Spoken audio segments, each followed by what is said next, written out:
Welcome back, everybody, to the Secret Sauce Podcast. I'm Chad Trease.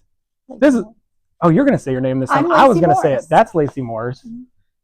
And today we're going to talk about something. It's the time of year, right, where everybody's talking about goal setting, right? Planning. Going into the new year or coming out, and like New Year's resolutions, all of that. And this is a business podcast more than anything. So people are doing goal setting. Yep. And everybody's going to do their goal setting. So how can we put a different spin on that? So we're going to be talking about creating a mission statement or multiple mission statements. Maybe a mission statement for your business, one for your personal life, with your spouse, with your kids. Sure. Why don't you get us into it? Well, I think we could really focus on business since that is mainly our podcast. But I love that when we did this together, you and I, that you decided to take it farther. So I think you could definitely touch on that because you're like, I don't want just a business mission statement. I really want to do this in other realms and why you wanted to go there. But let's really kind of focus on like, what is the importance of a mission statement?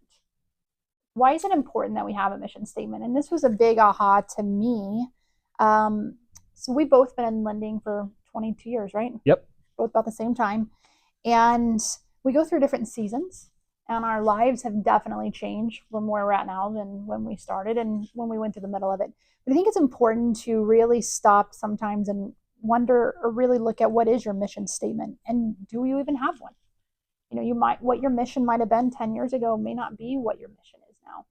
And how often do we stop, look at it, or redefine it? I think that's an important thing to note too, is just that like you may have long-standing mission statements that you're working on for a while. I think you're always probably best case scenario should have multiple missions that you're working on, and maybe a long-term one, maybe 10 years, your whole life, that you like, this is my mission, this is my purpose, and maybe a one that's my mission for this year or for this next season of my life, like what you want to work on right now, and they are going to be kind of probably constantly changing, tweaking a little bit. Do you want to say anything more about the importance of a mission statement? I totally agree. I think why this was for me, like where this hit home, is I love what I do. I've done it for a long time, but I've also felt like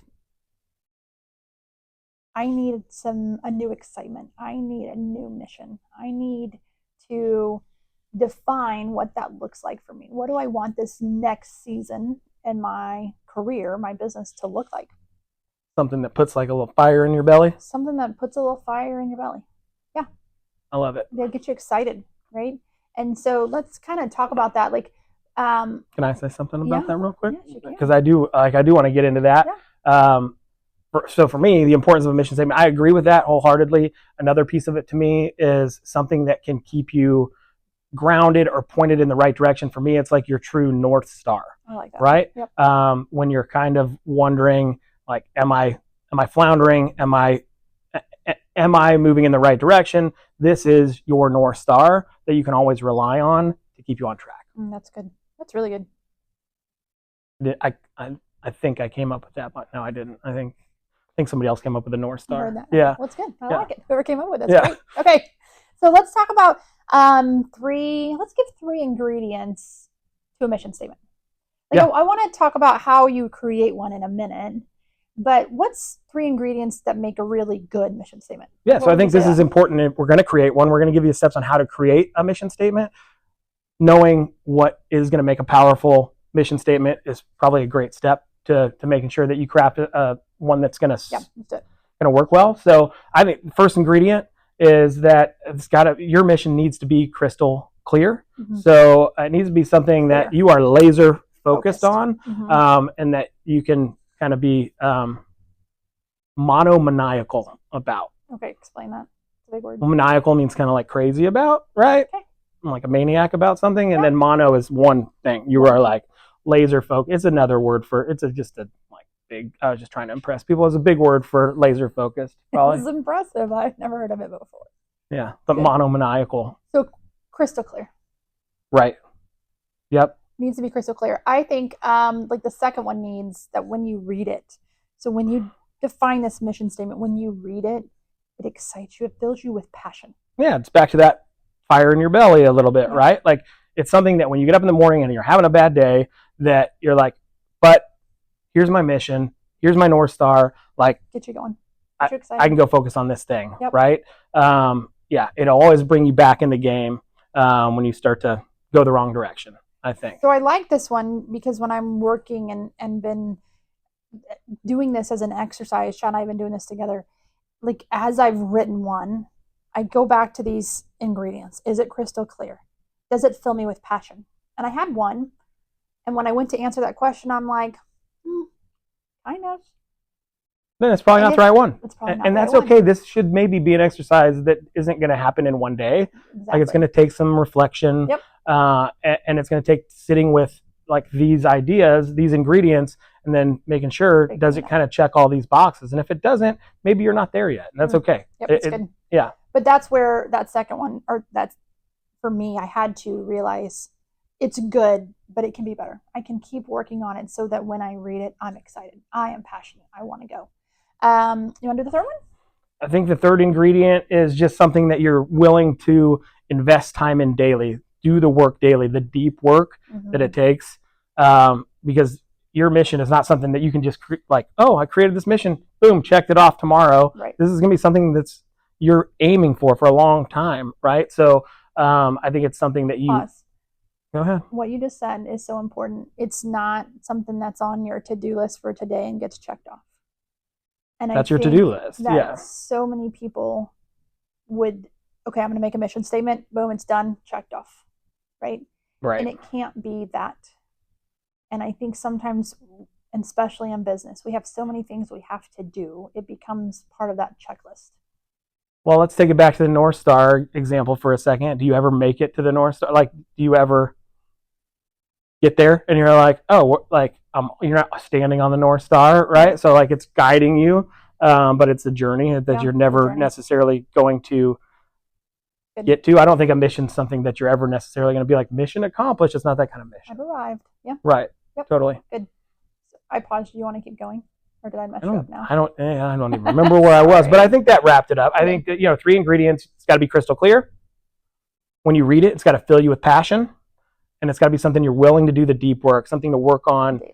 1 to 3 hours a day for maybe multiple years at a time. Multiple years, yeah.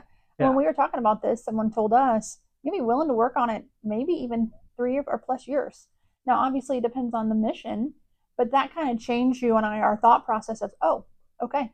It's a long-term thing, and yes, your missions may change. That doesn't mean like, oh, you don't abandon that mission. Maybe you just adapt it a little bit, or then in that season of life down the road, that's no longer something that you're making your mission anymore. That doesn't mean that it just needs to right now be something that you think you're willing to work on for 3 years. Right now. I think the word is willing, and be okay if it takes 3 years. I think that's what totally 3 years or 4 or longer, right? Like, or whatever it is, however big that passion is, you have to be willing and be okay that it could be something that is that long, not on a daily list or that we check off and get done this year. So I like that a lot. So I think it's very clear what the importance is and the ingredients, but how do we start one? How if somebody says, I want to create a mission statement, like you and I have been going through this process together, how would we tell our viewers, here's how you create, a really badass mission statement?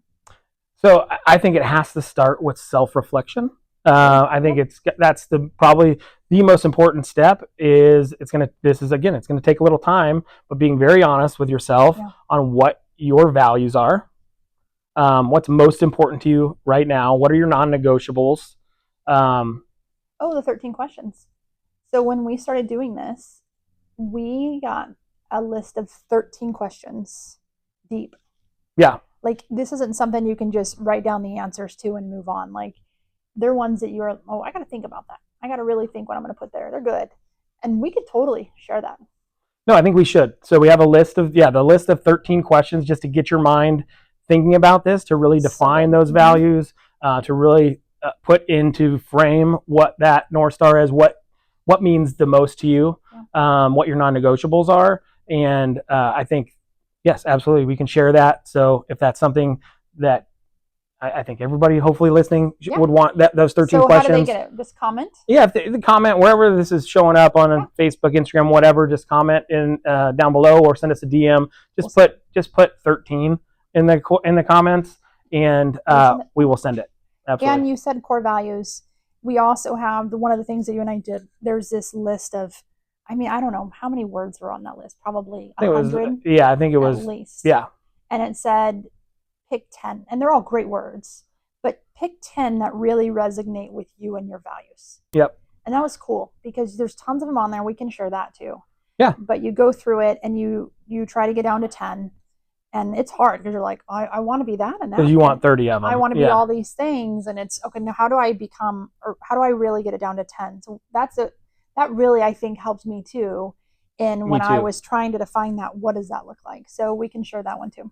Right. So we have the 13 questions we can share, the core values. You can do the core values on your own, just defining those. But if you want that, we can definitely share that. Another idea, like if you're struggling with the self-reflection piece or whatever, I think AI is such a great tool right now. So to ChatGPT it or Google Gemini or whatever and put in, like, ask me some questions to help me identify a current life mission or business mission or personal mission with my spouse.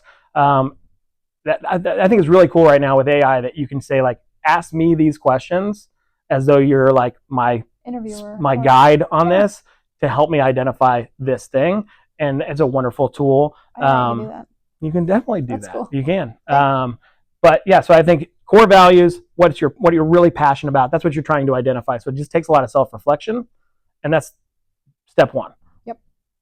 Step 2? Well, one other thing that you said, though, that I want to talk about in step 1 was envisioning your ideal future. Yeah. That was really the big part of the end of the self-reflection is what do I want my ideal future to look like? Because I think if we do all of this and we're not thinking about what, when we went through this, we talked about, who do I want to be as, or remembered as, or thought of as a loan officer? Who do I want to be as a parent? Who do I want to be as a spouse? Right? What do I want that to look like? What does my ideal future look like? And that's when we started going through our 1-year vision and our 5-year vision. Yeah. So that's a part of it, of that self-reflection. I was looking at that. I'd never done that before. I've set goals, done all that, but putting together a 5-year vision was really eye-opening for me to really kind of have some fun with. Like, what do I want my life to look and feel like 5 years from now? Yeah. And really take some liberty with it as far as like knocking goals out of the water. Like, where am I going to be 5 years from now? And then putting that kind of on display and committing to that thing is really fun to think about, because in 5 years, so much can happen. Oh, yeah. So I love the vision planning thing. I think if that's something, I think we can give away. We've got a 2-pager document, just front and back. That's a 5-year vision planning worksheet. 1 year and 5 year. I love it. The 1 year for me is tough because, like, how much, especially with this type of, if we're saying we're committing to it long term, I do like a 1 year, but man, the 5 year was big for me. So we can send it, if you guys put 1 year, it's so good. If you want to say 5 year, but we can definitely send that to anybody that wants it. And it was super, super helpful. I am so excited that this was the first time doing your 5 year, and I cannot wait to read it with you in 5 years. I think it's important. You got to share it with people. Share it with your spouse. Share it with people in your office, because now you've got a little accountability. People can see how big your dreams are, and making sure that they kind of keep you on track if you're getting sideways. And it also teaches you that you can do the hard things. Yeah. And when you write this, so we did it years ago, and I had to write a letter to myself and what that life looks like in 5 years. And I had to say, I have 2 boys, and I had to say Austin would be this age and Wyatt would be this age, and they'll be doing this, and me and Sean, my husband, will be doing this, and this is what our life looks like. And like, it was kind of like a love letter to myself in the future of what that looks like. And I love it. When you open it back up after 5 years, like, to go through it and see what you thought about or what you envisioned then, and really what came to fruition from it. Right. And it shows you, like, wow, this is so powerful. How much you can accomplish too, because a lot of times you're checking off, like, man, I did that. I got that done. I did that in 2 years. I did that in 3 years. Like, and then it kind of makes you stop and think, like, did I think too small? Right. So then you got to do it again and again, and it's just neat. So I'll stop with that. But yes, definitely envisioning your ideal future is such a big part in this of what you want that to look like when we're doing the self-reflection to create this mission statement. I think that's perfect. We can wrap that with, step one is just all of those things, self-reflection.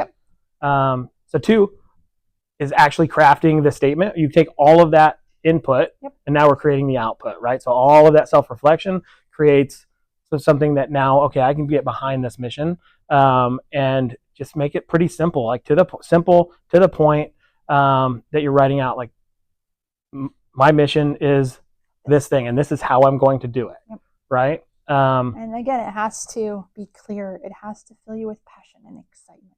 And you got to be willing to work on it. So those are the things you got to keep thinking when you're crafting it. And you may do one and be like I said, it's good, but it doesn't get me excited. So you just keep working on it. You have to keep working on it, and getting it there. Let me ask this really quick, and we both can answer it just so people can see different sides of it. When you were working on this, how long, what kind of process did you set aside time? Like for me, I did it in the mornings. So I would work on 20 minutes in the morning, this little bitty section at a time. And I'm still I'm 2 weeks in and I'm still finishing this up. And I'm the person who rushes through everything. But I've actually been trying to slow down and craft it and not just hurry it and make it. Right. That's going to make it way more impactful. So I think it is something that you need to put on the calendar, probably outside of work hours, because we're going to have so many distractions with work, and the phone's going to ring, and a fire's going to come up that we got to put out, and we'll do all these other things. So, probably, I think a great idea for crafting a mission statement would be, get away for a little bit, like go, even if it's stay vacation style, like go to a hotel for a weekend and just really get kind of lost in your thoughts a little bit at the self-reflection piece of it. Because this is kind of deep work. You need to be in the zone on it, and it's going to be way more impactful for you. So whether you've got a place to go away to, or even just get away to, a hotel somewhere or whatever, I don't think anybody, if you tell your spouse, like, I need a night away to work on this, and I'm working on me, I'm working on being a best version of myself for you, for the kids, right?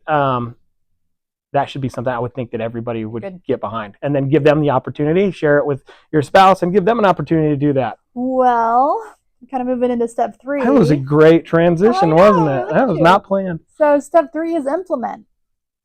Communicate it. Yeah. Got to put it out in the universe, right? And that's going to be with the people closest to you to start. Definitely share it with your spouse, share it with the people in your office, share it with, if you're a leader, share it with the people who follow you. Your coach, if you've got a coach. Friends, yeah, absolutely. Just communicate with it. And then what's really fun at this point is now we know it. We have this beautiful mission statement that fills us with passion and excitement, and we've spent this time. But now we get to make our choices around this mission statement. And this was something that you and I heard, and we just absolutely love it, and it's so impactful. So I hope you guys really love this as much as we did. But all your choices now are made here. So if somebody asks you to do something, or, hey, do you want to go? I mean, we were just talking about a trip that we got asked to do. And does it go along with my mission statement? And the answer either needs to be, you want to do it or you want me to do it? Go ahead. Yeah. Yeah, it either needs to be hell no or hell yes. And the reason it needs to, everything needs to be, when we decide what we're going to do, does it go along with my mission statement? Hell yeah, it does. I'm going to do it. Does it further me to my mission, right? Yeah. Does this get me further, closer to my mission? Is it in line with my goals and my values? And it becomes your kind of decision tree, right? Absolutely. It becomes very easy to make very binary decisions. It's either hell yes or hell no. It's not maybe, oh, that sounds like that would be kind of cool. Yeah, maybe I will do that thing. Yeah. Once you have that mission, it's very easy to then make decisions based off of that, or you can just say, I'm not doing that thing. Like, that does sound fun, but you know what? It's not getting me closer to any of my 3 missions that I have, home, as a father, as a husband, in my business. Then it's a hell no for me. That's right. And I think too, when you have this mission, you recognize all the things that I'm doing at this point that don't point to my mission. Totally. You can start really looking at all the things you're currently doing and involved in. And we all are currently doing so many things and involved in so many things. And we wonder why we're so tired or why we have no time in the day. It's because we are doing all of this and people haven't defined really what their mission is. And so when we say those hell yeses, it's because it is to the mission in which we're trying to accomplish. Yeah, we're just chasing so many things that we're checking boxes instead of like looking further down the road, looking at that North Star and making decisions that way. I think it's a beautiful thing. And I have not, just self-admittedly, have not lived my life this way intentionally for a long time. I don't think many people do. I don't think many people get challenged to do it. Right. I think if people are challenged to do it or they hear something like that, all this stuff makes sense when you hear it. And but I think it's very common to be unintentional about this. Right. So hopefully you hear this and hopefully you take this and it gets you a little bit excited to want to do it, make a change. We have all the resources. If you want them, please reach out. We'd be happy to share them with you. They were great. I mean, they were great with helping us. I agree. But do you have a mission? I do. You have one right now you want to share? No. You don't? I told you no. I'm not ready to say it. Because you're still working on it. You didn't. I didn't know if you had any that were there yet. Or oh, I have one that's really stinking close. Okay. But I did tell you I have one more person that so I read it to Todd. He said, "Do you have the passion? Do you have the excitement?" And I'm like, and he goes, "You don't. You can't answer that right there." And I'm like, "It's good. It's not there." Yeah. And there's a piece that I have to wrap up with on. I have a meeting with somebody that's on, I told you about, on my board of directors, that why I think I have a missing piece to it, the fire piece that I need. So that's what I'm perfecting right now. But I'm okay with that. That's why I said I don't think it's something that we have to rush through and just be done. Like if you're not solid that this is it, you got to keep working on it until you're there. Right. I've got just to share, right? I think just to give an idea, like I have one that I feel maybe need a little bit of tweaking, but I'm close enough that I'm willing to share it. So business-wise, I want to operationalize the relentless pursuit of delivering impact or receiving impact, to be of impact, I guess. Just operationalize. So I want to make it systematic and have a process to it, because that is where I feel like I'm in my zone the most, is when I'm sitting belly to belly with people, engaged in the human experience, not being too busy and distracted with things that I can make an impact, or getting myself into rooms that I can allow myself to be impacted more often. So operationalize a relentless pursuit of impact. What is this? Explain that. Be in rooms that you can be impacted in. Well, it goes back to the whole theory that like you're a product of the 5 people you hang around in most, or if you walk into a room and you're not inspired, if you're not moved, or you got to find a bigger room, you got to find a better room, just more opportunities to be impacted by people. There's so many great people out there that are people that would make a great mentor, and just allowing myself to be in those situations where I can impact or be impacted. Good. I like it. It's good. All right. I think on that note, I think the challenge, right, is to everybody out there is to take the time to do this. I promise it's worth it. If you have any questions, please reach out to us. But we'd love to share it. Like, let us know when you're going to share it with us. Yeah. Good We'd luck. love to help. Yeah. Good luck on that journey. I appreciate you listening. If you love this, please share it with somebody. Yes. We will see you next time.